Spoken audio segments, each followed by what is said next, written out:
Un jour, je récupère une dame comme ça, et moi, tu me connais, je suis speed et tout, j'aime bien parler. La dame, elle monte dans. Je m'arrête 2-3 mètres devant, tu vois. C'est réflexe de taxi de nuit, tu dis, je vais voir si elle est pas bourrée, si elle titube pas, elle arrive, elle se tient le dos. Elle monte dans la voiture, elle me dit, elle me donne son adresse et tout. Genre, je dis, ah, madame, vous avez mal au dos? Et là, elle s'explose en larmes. Elle me dit, mais mon mari m'a quitté, je suis enceinte. Oh là là. Putain, je me suis dit, Nabil, là, t'as encore perdu une occasion de la fermer. Et du coup, de là, j'ai passé toute la course à essayer de remettre un smiley sur son visage. Oui, mais moi aussi, madame, vous savez, ouais, mais moi, ma femme aussi, quand elle est tombée enceinte, je fais tout et n'importe quoi pour essayer de lui remettre un smiley. Et juste avant de descendre et tout, bon, du coup, je lui remets un petit smiley sur son visage. Elle sourit. Et tu sais quoi, j'avais oublié d'allumer le compteur. Tellement j'étais qu'est-ce que j'ai fait comme bourde, comme connerie là. On arrive, je lui dis, vous savez quoi, madame, la course, elle est offerte, elle ouvre la porte et tout. Et elle pose délicatement sa main sur mon épaule et elle me dit, vous savez quoi, monsieur, aujourd'hui, vous m'avez évité de commettre l'irréparable. Taxi Story. Taxi Story. Taxi Story. Ok, moi je m'appelle Nabil, je suis fondateur de la chaîne T'attends quoi. Je suis formateur. En fait, formateur, j'accompagne les personnes à passer de la procrastination à l'action à travers différentes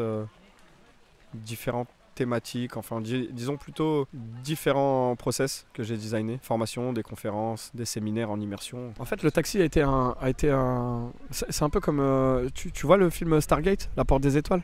Ça a été un peu la porte des étoiles. J'ai grandi dans un quartier dans le 91 et comme toute chose en fait, je pense que dans tous les quartiers de France, t'as des mecs, c'est des tueurs en van, c'est des humoristes de malades mais que personne connaît, il y a que les mecs de leur quartier qui connaissent. Comme t'as des joueurs de foot qui sont là tous les dimanches sur le City Stade, ils cartonnent mais que personne ne met en lumière et je pense comme toute activité. Et le taxi m'a permis de rencontrer des avocats, des hommes d'affaires, des politiciens, aussi bien des prostituées, des gens dans plein de domaines divers et variés, et surtout des domaines auxquels moi je n'avais pas accès auparavant. Et tu te rends compte que des gens qui ne se connaissent ni d'Adam ni d'Ève font exactement le même feedback. Tu vois? Et quand ce message-là, tu le reçois d'un homme politique, tu le reçois d'une juriste, tu le reçois d'un autre qui est là, tu dis, attends, ils n'ont pas d'intérêt en fait, ces gens-là, je les ai transportés, 15 minutes avant je les connaissais pas, et 15 minutes plus tard je vais plus les revoir. Ils voient peut-être quelque chose que moi je vois pas. Et je pense que c'est pareil pour tout être humain, tu vois. Avec tes yeux, tu arrives facilement à voir des problèmes, tu arrives facilement à voir l'extérieur, mais pour voir l'intérieur des gens, c'est très compliqué. D'ailleurs, tu remarqueras que quand il y a un problème de couple, tu es très très bon pour conseiller l'autre. Oui, mais tu devrais faire ça. Non, mais ça se voit. Mais quand toi, tu te retrouves dans le même bourbier, t'as plus les solutions. Tu vois, ça marche plus. Tes conseils ne marchent plus. Tu peux conseiller tout le monde. Et donc voilà. Et puis un jour, j'ai décidé d'écouter ce miroir-là et je me suis rendu compte qu'en fait, ouais, J'ai toujours eu ça. C'était plus brut de décoffrage, c'était moins subtil que maintenant, moins policé. Mais je pense que ouais, j'ai toujours fait ça de manière inconsciente. Je vois pas les gens comme des gens, je vois des gens comme des Rubik's Cube qui sont déphasés et duquel pendant l'espace d'un trajet, j'essaye de remettre les bonnes phases. Donc je pense que je fais toujours la même chose. Sauf qu'aujourd'hui, j'ai une tribune plus grande. Mon message passe à plus grande échelle, si je puis dire. Le métier, c'est taxi. D'ailleurs que j'exerce encore actuellement. Je fais 2 jours par semaine, parce que pour moi c'est pas un métier en fait. Je fais ce que je kiffe le plus au monde. Et quand tu fais ce que tu kiffes le plus, t'as pas l'impression de travailler. Et clairement, quand je fais du taxi, je travaille pas.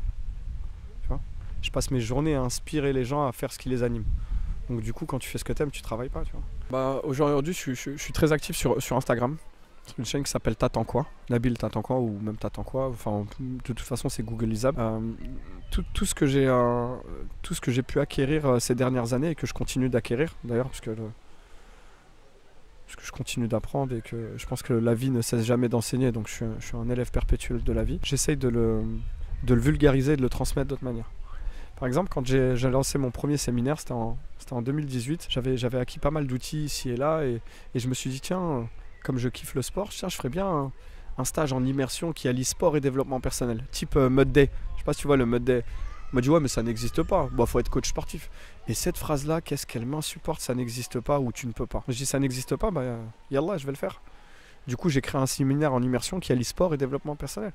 Et ça a été magnifique. Ça m'a même valu les premiers passages en radio. C'était pour ça qu'on m'avait invité, d'ailleurs, parce que j'étais le premier en France à avoir inventé ça. Ensuite, pareil, dans mon cheminement, je suis un mec, j'aime bien rigoler, j'aime bien envoyer des punchlines et tout. On m'a dit, ouais, tu devrais faire du stand-up. Et je me suis dit, ouais, mais je suis pas stand-upper. Il y a des gens qui font ça très certainement beaucoup mieux que moi. Et d'un autre côté, je kiffe transmettre. Je me dis, soit tu fais des formations et t'es formateur, soit tu veux faire du one-man show. Je me suis dit, mais attends, mais pourquoi est-ce qu'on ferait pas les deux?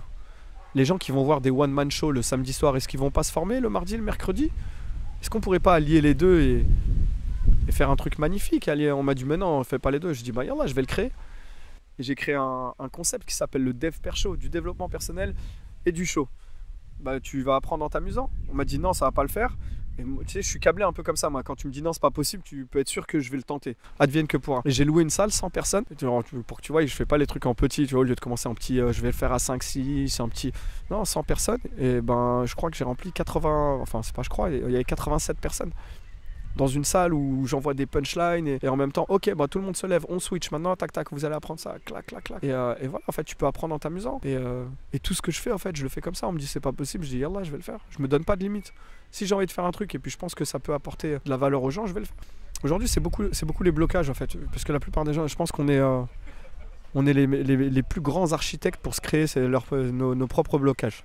Quand il s'agit de, tu sais, par exemple, quand je discute avec quelqu'un et que ça commence par oui mais, derrière je fais comme les enfants, je mets mes mains sur les oreilles, nanana, j'entends plus. Le oui mais, je sais que ça va être un blocage, c'est une croyance limitante, un frein psychologique. Et donc je m'amuse à faire sauter ces freins là, sur des blocages. Dès qu'il y a un blocage où tu procrastines, enfin c'est un mot qui est un peu à la mode en ce moment, la procrastination, c'est l'art de remettre à plus tard ce que tu pourrais faire là.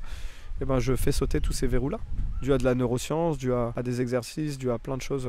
J'ai des formations en ligne, j'ai des séminaires que je fais en présentiel. Là par exemple le 19 juin, formation procrastination, comment passer de la procrastination à l'action. Tôt le matin, de 9h du matin à 18h, où on va dans de la connaissance de soi. Parce que de manière ou d'une autre, il y a toujours une raison qui nous est écologique à faire ce qu'on fait. Tu prends ce que tu veux, il y a toujours une raison qui t'est écologique. C'est-à-dire même, tu parles avec quelqu'un qui te dit ouais, je fume de la clope et c'est de la merde la clope, il sait que c'est de la merde.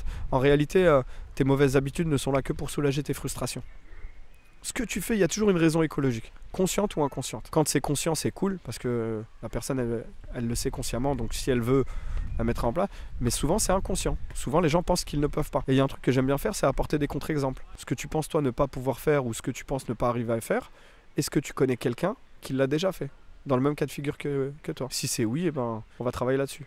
Et les verrous, ils sautent un à un, tu vois. Faites juste attention que plus tard ne se transforme pas en trop tard.